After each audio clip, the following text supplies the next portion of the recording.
Amidst the incessant hum of Washington, D.C., where history and politics intertwined on every corner, there existed a parallel universe of vibrant colors and silent messages.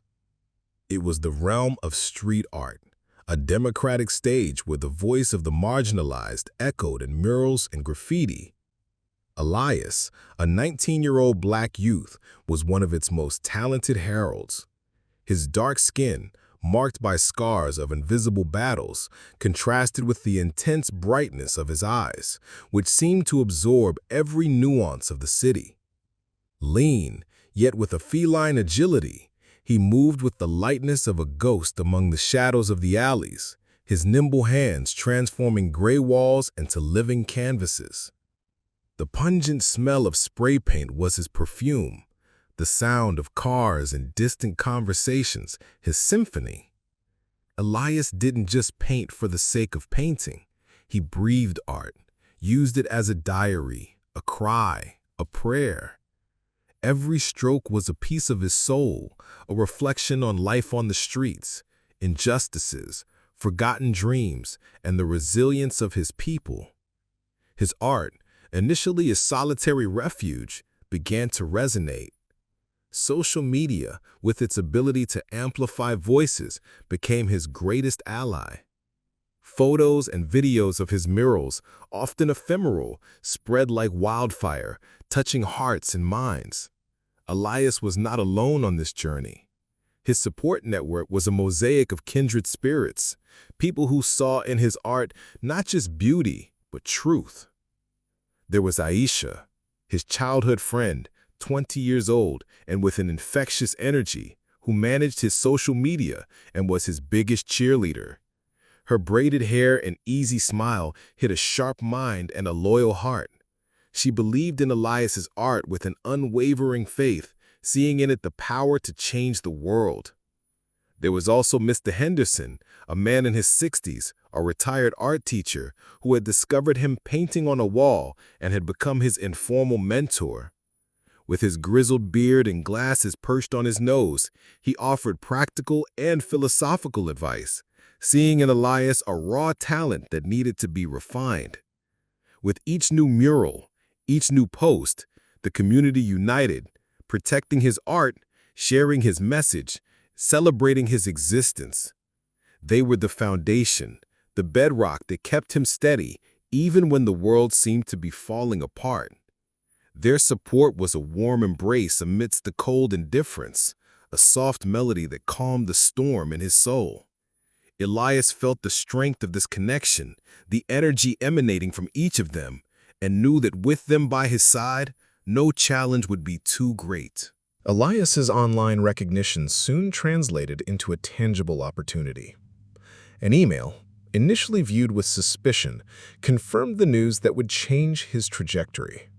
A full scholarship to the prestigious Corcoran School of the Arts and Design in the heart of Washington, D.C.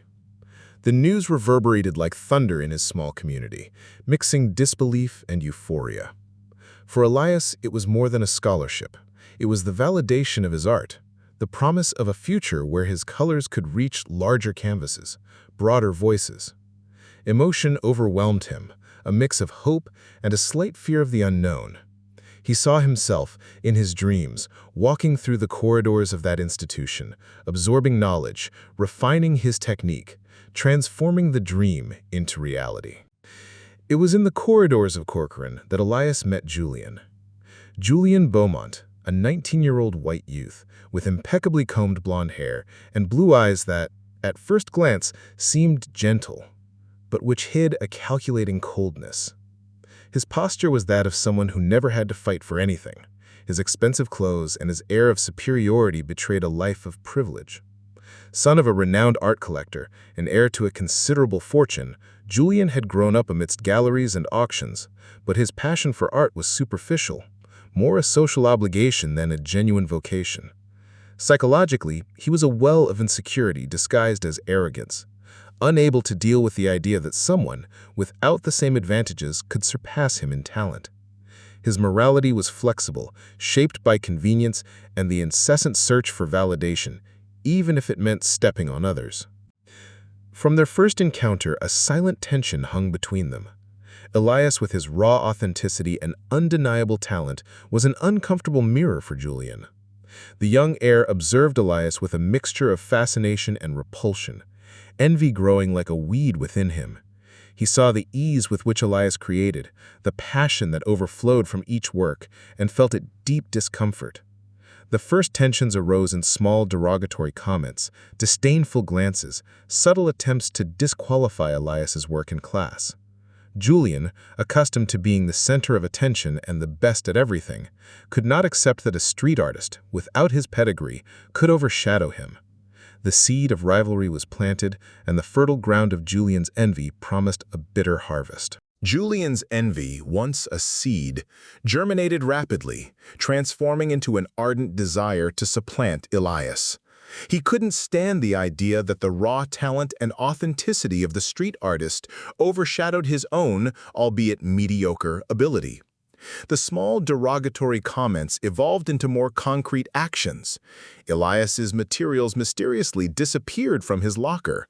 Important deadlines were forgotten to be communicated, and malicious rumors about his origin and techniques began to circulate through the Corcoran corridors. Julian acted with an almost artistic dissimulation, always with a smile on his face and words of false camaraderie, making it difficult for Elias to prove anything. The atmosphere at the school, once a refuge of creativity, became increasingly suffocating for Elias, who felt the invisible pressure of Julian's envy. The culmination of this veiled tension would be the final project of the semester, an individual exhibition where each student would present their most significant work. Elias dedicated himself body and soul, pouring his experiences and unique vision into a multimedia installation that combined graffiti, video projections, and sound elements. The work, titled Echoes from the Margins, was a powerful testament to the resilience of the Black community, a celebration of its culture and a subtle denunciation of social injustices. The colors pulsed with life, the images danced in sync with African rhythms, and the message, though complex, was universally understood. It was Elias's soul exposed to the world, a cry of hope and resistance. He felt in every fiber of his being that this was his masterpiece, the pinnacle of his journey so far. On the day of the presentation, the room was packed. Elias felt a mixture of nervousness and pride.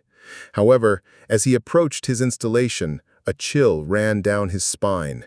Something was wrong. The projections, the colors, the arrangement of the elements, everything seemed familiar, but it wasn't his. A knot formed in his throat when his eyes met the plaque next to the work. Julian Beaumont, Echoes of the Soul. Julian, with a victorious smile, stood beside the installation, receiving praise from professors and colleagues. The appropriation was blatant, almost identical to his, but with small changes that made it original enough to deceive the unsuspecting. Elias's world collapsed. His art, his voice, his soul had been stolen. The smell of paint, once a comfort, now seemed to suffocate him, and the sound of applause for Julian was a cruel echo of his own defeat. The betrayal was a deep blow, an open wound that bled not only his art, but his very identity. The discovery of the plagiarism hit Elias like a lightning bolt from a clear sky, tearing through the thin layer of hope he had built. The pain was physical, a sharp pang in his chest that spread through every fiber of his being. It wasn't just the work that had been stolen, it was his identity, his voice, the essence of who he was as an artist. Rage bubbled, hot and uncontrollable, mixing with an overwhelming sense of powerlessness. How could he fight against someone with so much power and influence? Julian, with his cynical smile and his network of contacts, seemed untouchable. Elias tried desperately to expose the truth. He sought out professors, the school administration, presented evidence, but his words seemed to get lost in the void. The art world machine, driven by interests and prestige, turned its back on him. He was the street artist, the intruder, the black man who dared to challenge the status quo. His accusations were minimized, his evidence discredited. Marginalization was a heavy burden, a cloak of invisibility that enveloped him, silencing his voice and erasing his existence. The days that followed the betrayal were a blur of frustration and despair for Elias. The studio, once his sanctuary, now seemed like a tomb, its blank canvases mocking his creative paralysis. The temptation to abandon art, to surrender to bitterness, was almost unbearable. He felt invisible, his voice muffled by the deafening echo of injustice. With each piece of news about Julian's success, a knot tightened in his stomach, a cruel reminder that his art was being used to fuel his tormentor's fame. The feeling that his voice didn't matter, that the system was impenetrable, corroded his soul. But pain, however deep, was not the end. Slowly, like a seed breaking through arid soil, a new determination began to sprout. Rage, once destructive, transformed into fuel. Despair gave way to a cold clarity. Vengeance would not be with violence, but with the only weapon he truly possessed, his art. It would not be a petty revenge, but one that would expose the truth, unmasking the appropriation and veiled racism that permeated the art world. His art, which had been stolen, would now be the instrument of his redemption and his oppressor's downfall. With this new conviction, Elias sought out his support network. Aisha, with her strategic mind and mastery of social media, saw the explosive potential of an artistic protest movement. Mr. Henderson, with his vast experience and knowledge of the art world, helped devise a plan that was both impactful and safe. They met in secret, strategizing, discussing ideas, transforming Elias's pain into a meticulous plan. The vengeance would be silent, yet deafening. It would be a vengeance that would not seek destruction, but revelation. Elias, with the unconditional support of his friends, was ready to rise from the ashes, not as a victim, but as an artist of truth, a herald of justice, using his colors to paint a new destiny. With the flame of determination ignited in his chest, Elias returned to the streets, his true studio. But he was not the same Elias as before. Innocence had been replaced by a sharp sagacity, naive passion by an unwavering purpose. His hands, once guided by pure beauty, now danced with the fury of a silent protest. The smell of spray paint, once a comfort, was now the aroma of revolution. His new murals were not just art, they were manifestos, whispers of uncomfortable truths painted in vibrant colors. He chose strategic locations, walls that told stories themselves, alleys that held secrets. The works were more provocative, subversive, loaded with a meaning that went beyond aesthetics. They questioned authenticity, cultural appropriation, and the veiled racism that permeated the art world without, however, directly revealing Julian's plagiarism. Elias used symbols, visual metaphors, and an artistic language that spoke directly to the soul, inviting reflection. The first protest works emerged like ghosts in the urban landscape of D.C. A mural depicted a white hand extended, trying to erase the vibrant colors of a black figure with the subtle caption, "Who holds the narrative?" Another, an installation of torn and overlapping canvases, symbolized the fragmentation of identity and the appropriation of voices. Elias worked under the cloak of night, his actions precise and calculated, like a surgeon excising a tumor. Aisha, with her phone in hand, documented every step, every stroke, every new work. She knew that Elias's true strength lay in his art's ability to transcend physical space and spread through the digital universe. The images and videos were posted on social media, accompanied by enigmatic captions that sparked curiosity and debate.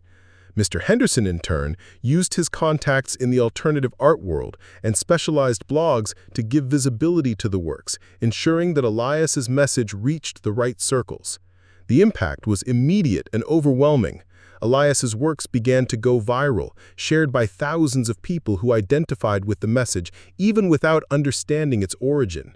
Hashtags like art that questions and silenced voices began to pop up, generating heated discussions about cultural appropriation, racism, and ethics in the art world. Independent critics praised the boldness and depth of the works, while activists saw in them new momentum for their causes. The movement grew organically, driven by the authenticity and urgency of Elias's message. He, in turn, observed from afar, a discreet smile on his lips, knowing that the flame of revolt had been lit.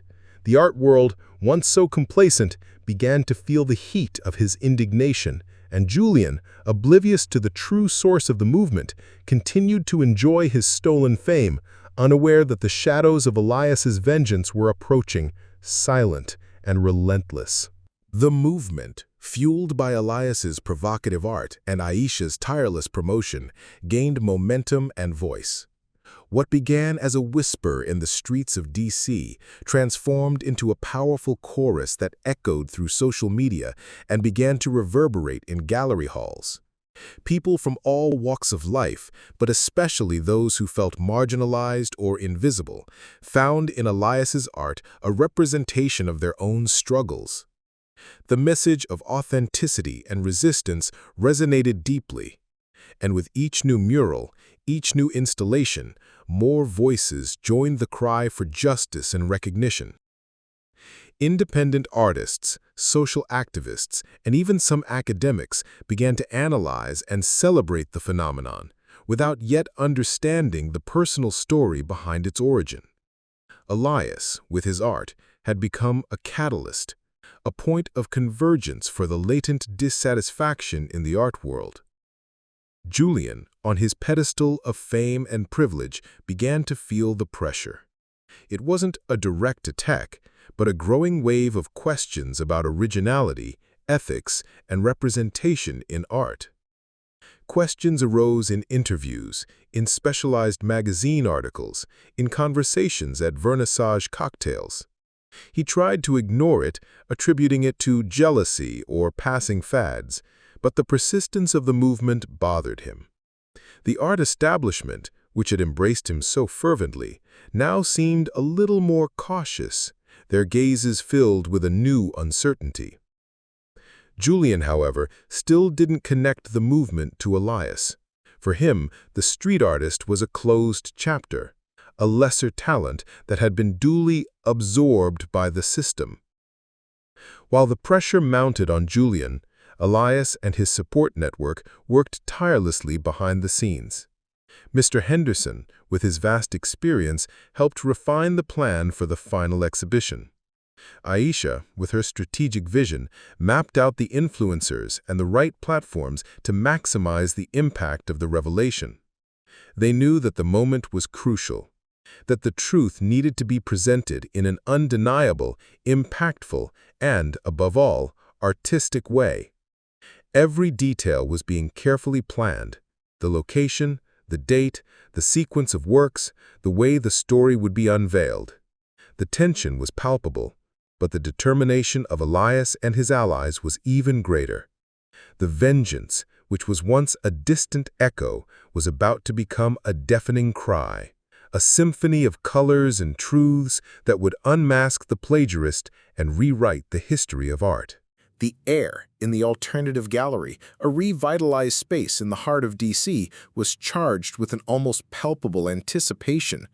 Elias's exhibition, announced only by whispers and enigmatic social media posts, attracted a diverse crowd.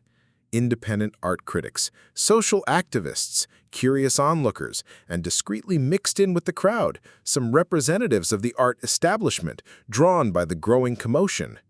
Julian, with his forced smile and an air of superiority, was also present, accompanied by his entourage, convinced that it was just another street art exhibition that would soon be forgotten. He didn't realize he was about to witness his own downfall. Each of Elias's works was a piece of the puzzle, a layer of truth that slowly unfolded. There were murals that seemed familiar but with distorted details, altered colors, like a nightmare of a stolen memory. Installations that recreated scenes from his past, but with shadowy figures lurking at the edges, symbolizing appropriation. The tension increased with each step, each glance, each murmur from the crowd. The smell of fresh paint mingled with the aroma of coffee and the collective anxiety. Then, in the center of the gallery, the final piece. A large-scale projection, a three-dimensional hologram that recreated in vivid detail Elias's original installation, echoes from the margins. Beside it, on a smaller screen, digitized documents, emails, sketches, photos of Elias working on the piece, all dated and authenticated. And finally, the image of Julian's plagiarized work side by side with Elias's original. The similarities undeniable, the differences minimal, irrefutable proof of the theft. A deafening silence fell over the gallery, broken only by the frantic clicks of cameras and the shocked gasps of the crowd. The shock was visible on faces, indignation bubbled in the air. Julian, once so confident, paled, his smile dissolving into a mask of horror. He tried to flee but was surrounded by journalists and activists, their questions like poisoned arrows. The news spread like wildfire, going viral in seconds. Social media exploded with the hashtag #JulianUnmasked. Traditional media, once skeptical, now rushed to cover the scandal. Julian's reputation, built on a foundation of lies, crumbled in a matter of hours. His career, once promising, was destroyed. The art world, forced to confront its own complacency and prejudices, was shaken to its foundations.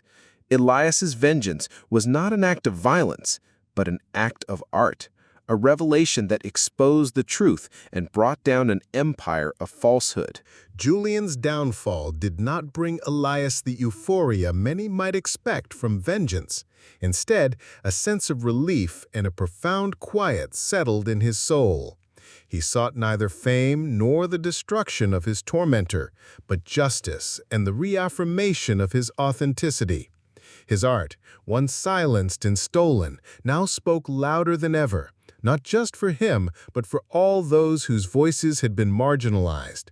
The exposure of truth was a catalyst, a turning point that resonated far beyond the gallery walls. The awareness movement, initiated by Elias, gained unstoppable momentum. The hashtags Art for Everyone and Black Voices in Art became symbols of a new era. Galleries and art institutions, once closed and elitist, began to reevaluate their policies, making space for artists from diverse backgrounds and perspectives. Cultural appropriation, once a taboo subject, began to be openly discussed, and the importance of representation and inclusion became a central agenda. Elias, from a marginalized street artist, transformed into a symbol of resistance, a beacon for other artists who, like him, had been silenced. His story inspired a new generation to use art as a tool for protest, healing, and empowerment. Elias, however, remained true to his roots. He continued to paint on the streets of D.C., but now with a renewed freedom and purpose. His art was no longer about vengeance, but about celebration, about the beauty of Black culture, about the strength of community. He found peace in his journey, the certainty that his voice mattered, that his art had the power to transform. The pain of betrayal had been transmuted into strength, anger into inspiration. He was no longer the artist of vengeance, but the artist of truth, a herald of hope, whose colors painted a more just and inclusive future for all. The sun rose over Washington, D.C., painting the sky with shades of orange and purple, a spectacle of colors that Elias now observed with a newfound serenity. The journey had been arduous, marked by deep pains and invisible battles, but with each brushstroke, each mural, he had rewritten his own story. Art, which was once his escape, became his most potent voice, an echo of his soul that resonated far beyond the streets that saw him grow up. Vengeance, in its purest essence, did not manifest in the destruction of an enemy, but in the construction of a legacy, in the affirmation of authenticity and the celebration of truth.